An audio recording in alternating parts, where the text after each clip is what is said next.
Sige. Matatanggap kong hindi mo ako mapapatawad.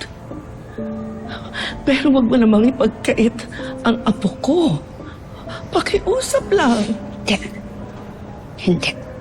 Napalaki ko si Jenny nang walang tulong mo, tulong ni Dio.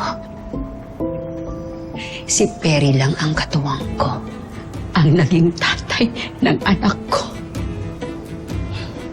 At ayokong tanggalan siya ng karapatang maging tatay sa anak niya.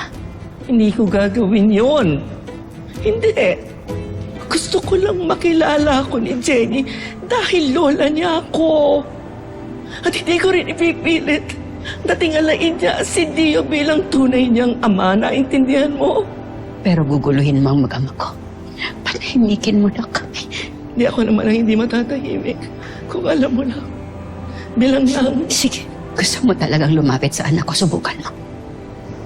Ipapaalala ko sa kanya lahat ng kalupitang ginawa mo. Hindi lang sa akin, pati sa kanya at kay Perry. Sisiguraduhin ko na imbes na kilalanin kanya,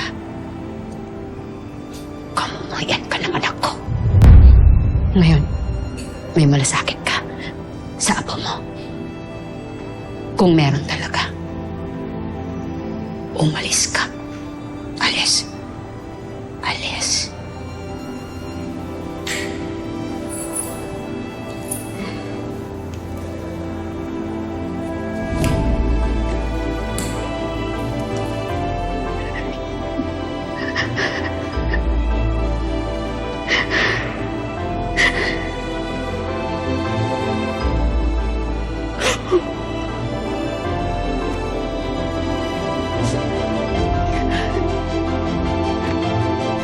Papsi, dyan po kayo sa loob. Oo, anak. Si nanay po. Lumabas lang sandali. May pinadalang fruit basket si Nate eh.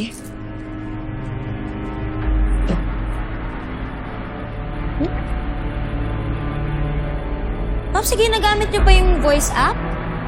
Teka, huwag mo pakialaman, anak. Ay, pambihira. Pag nalaman dito ni Jenny, sasama yung loob niya sa atin kasi nagsinungaling tayo sa kanya. Hindi niya malalaman yung totoo. Haharangan ko ang lahat ng gustong magsabi sa kanya ng katotohanan. Hindi malalaman ng Ano anak to, natin Papsi? ang totoo niyang pagkatao. Nagsinungaling po kayo? Sabi niyo po dito na gagawin niyo ang lahat para mapigilan kung sinong sumubok na magsabi ng totoo. Anong totoo po? Hindi lahat ang sinasabi ng nanay mo ito. Meron kang dapat malaman na sinikreto niya sa'yo. Ano na naman kung sekreto? Tungkol sa pagkatao. Sabi ni Ma'am Amelia, meron daw pong hindi sinasabi si nanay sa akin tungkol sa pagkatao ko. Sabi naman po dito, hindi ikaw. Hindi ano. Kung pagbabasehan ko po yung sinabi ni Ma'am Amelia, yung nakalagay dito, isa lang po ibig sabihin nun. Hindi niyo po ako tunay na anak? Anak,